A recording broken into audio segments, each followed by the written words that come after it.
elegance is a commodity prized by car designers. Often strived for, seldom achieved. But the DB11 Volante has a genuine style that sets the tone for the rest of the car.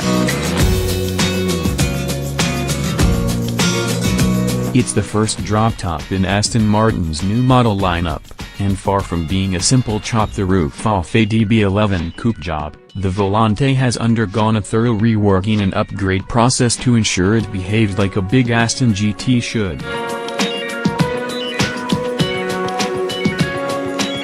First, the factor that defines the car, the roof. It's a new 8-layer fabric hood that, according to Aston, is class-leading in many ways.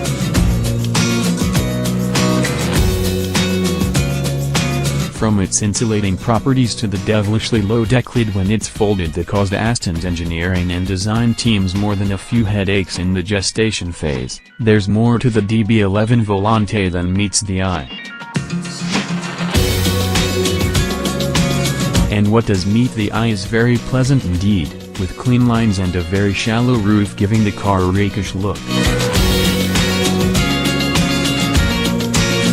That's helped by its long bonnet, under which sits a 503 bhp 4.0-liter twin-turbo V8 sourced from Mercedes-AMG.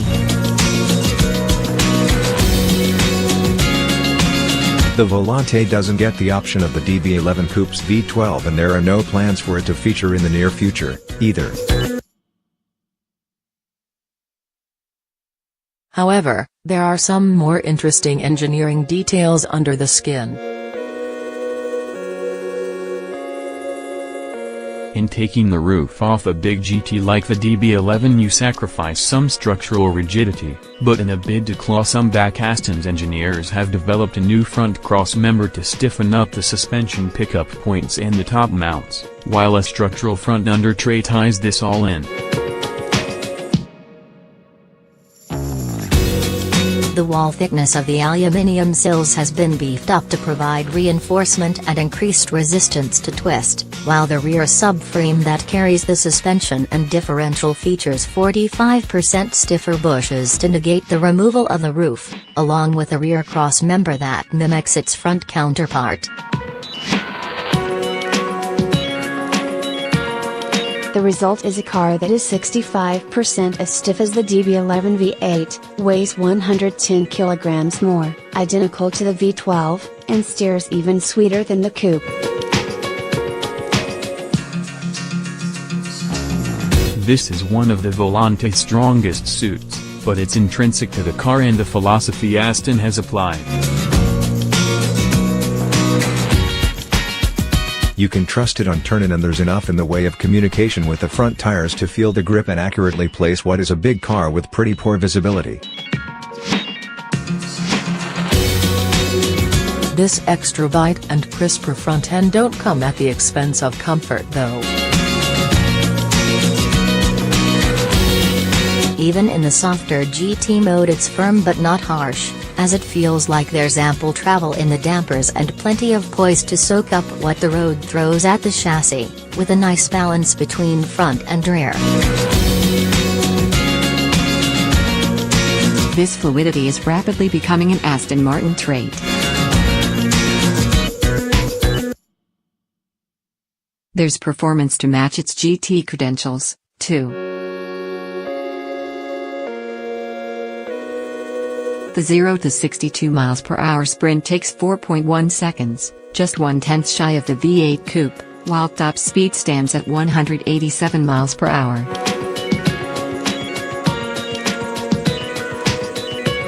But there's more to the Volante than just raw numbers.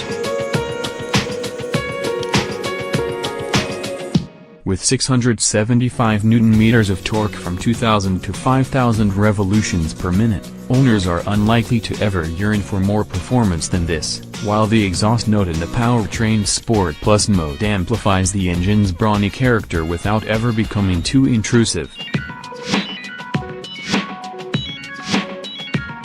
In this setting, the occasional pop on the overrun is well matched to the motor's aggression and response. It pulls smoothly and there's little lag, with the boost building quickly to whisk you along on a wave of torque.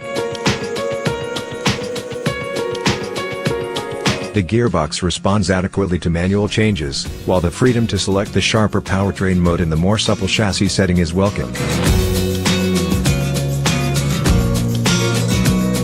Combined, this all makes it more usable than you might imagine.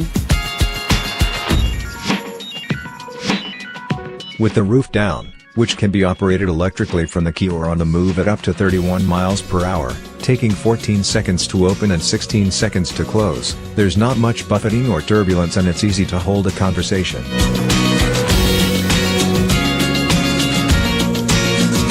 You notice a slight increase in the vibrations through the structure as the Volante's composure is tested more vigorously, but the DB11 remains respectably composed and doesn't get too wobbly with its top snowed.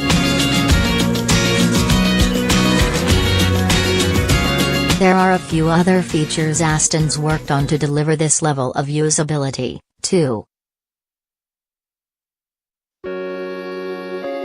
Those two small rear seats have ISOFIX points and there is actually enough space for a child car seat.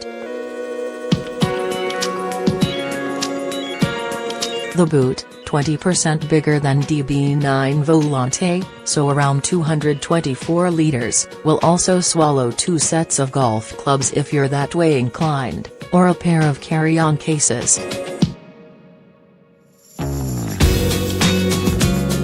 Inside, there are new trim inlays for the rear of the seats, although there are some areas of questionable quality in a car costing as near as makes no difference to £160,000, those air vents in particular.